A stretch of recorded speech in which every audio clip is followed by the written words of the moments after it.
My name is Andrei Yurkevich, I'm CTO at Altoros Systems. My presentation will be about startups. When we speak about clouding, we often imagine huge company with data centers, think about savings that the company has, but with recent social activity, it's quite possible for a startup company to have huge traffic right away in 3, 4, 5 months. So the idea of this presentation came to me based on our experience, and I will tell about two teams of startuppers. It will be like startup competition in the cloud. One entrepreneur is Ben and another is Bob.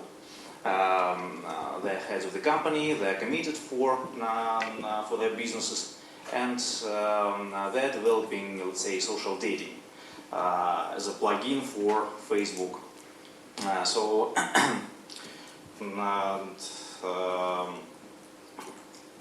One of them will use cloud and another one will use traditional hosting.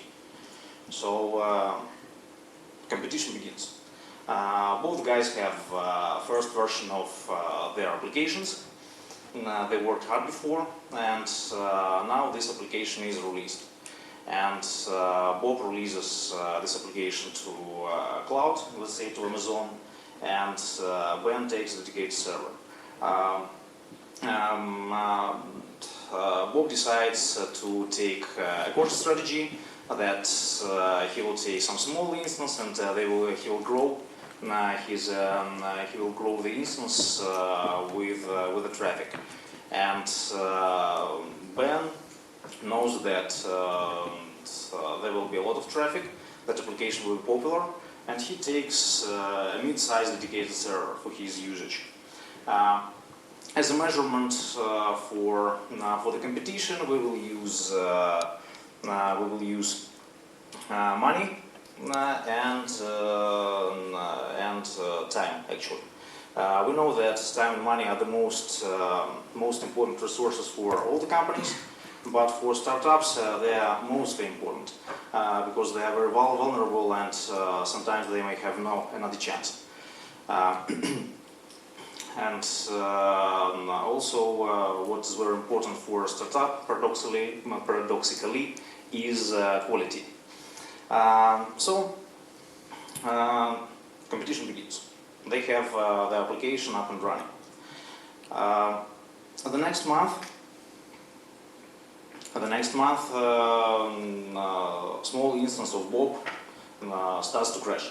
He doesn't cope with the traffic of 500 users that are using the system simultaneously.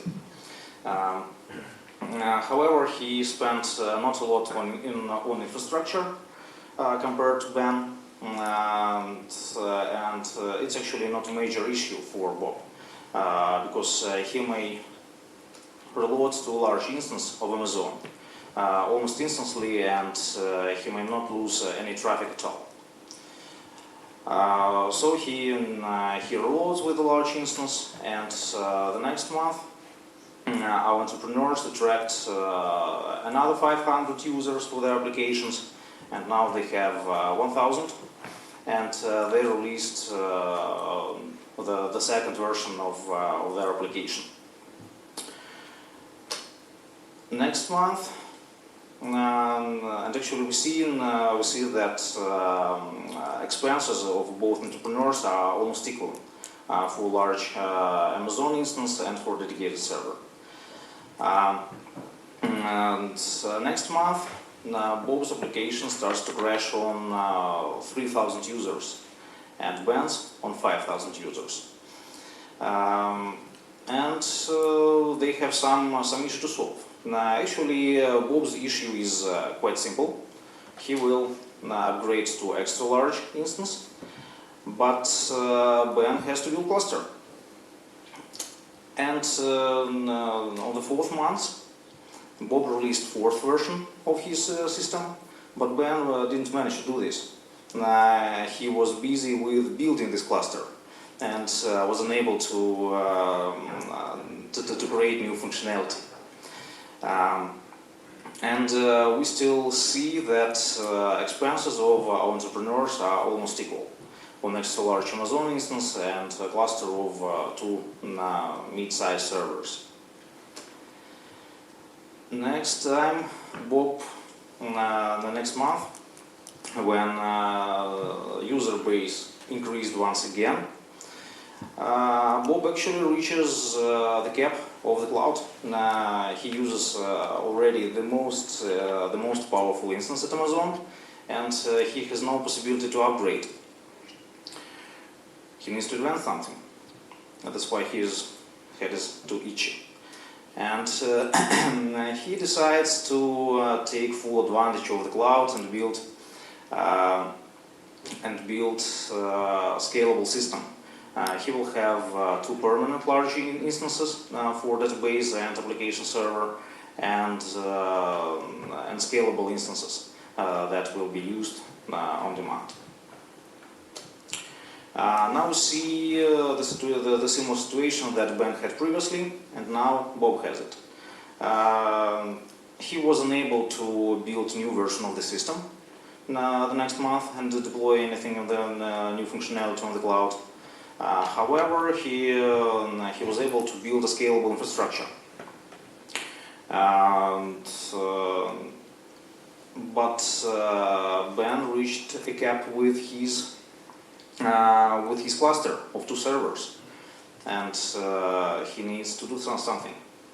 What he will do, he will create a cluster of 4 servers, and next time the same situation.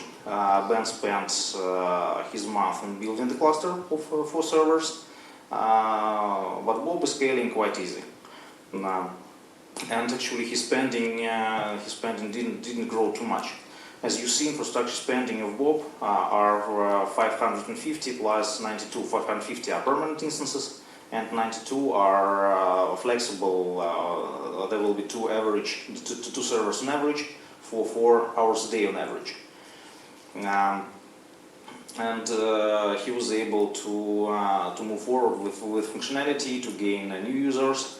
And actually, with his scalable infrastructure, he is able to attract up to 40,000 new users per month.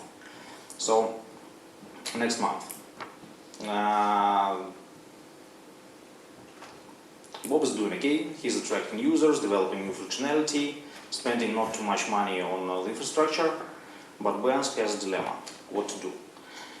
He may either increase his system to 8 servers or go to the cloud. And if he creates a system of 8 servers, he would probably spend $2,000 monthly just on the server infrastructure. If he goes to cloud, he decreases his spending. So he decides to go to the cloud. And while Bob is doing good, developing new versions and growing his client base, and Ben spent 3 months of 9 fixing infrastructure problem, his traffic base is declining, and we may see that he lost 50,000 of his users. But he already has elastic system. And next month we have a problem. Ben is continuing to losing customers because of bad reputation. Bob is growing. He spends quite a lot of money on the infrastructure, but it's worth it because he has real users who may help him get venture money and go forward. And Ben has an itchy head. What to do? To continue or just to shut down? So, as recommendations for our entrepreneurs, I would say that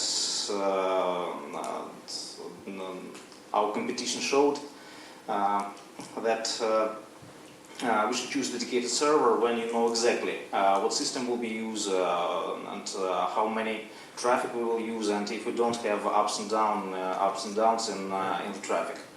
And we need to remember that upgrades take time, and if we need to upgrade our infrastructure, to do it beforehand. And also, I mentioned quality issues in the beginning and vulnerability of startups. And if we don't show good quality, then we're losing our core clientele, and maybe we will have another chance to recover. As for cloud infrastructure, it's vice versa. If we don't know how much we will use, we can start cautiously, upgrade quite easy, and if there will be ups and downs in the traffic, then we can easily handle it with the cloud.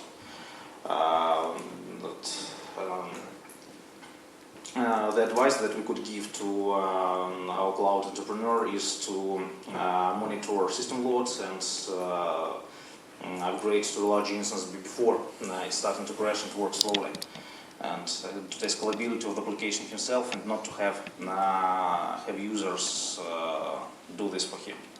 So this is kind of a hypothetical competition, and some story about what if we didn't have cloud today. If you have some questions to my presentation, I'll be happy to answer them afterwards. Thank you.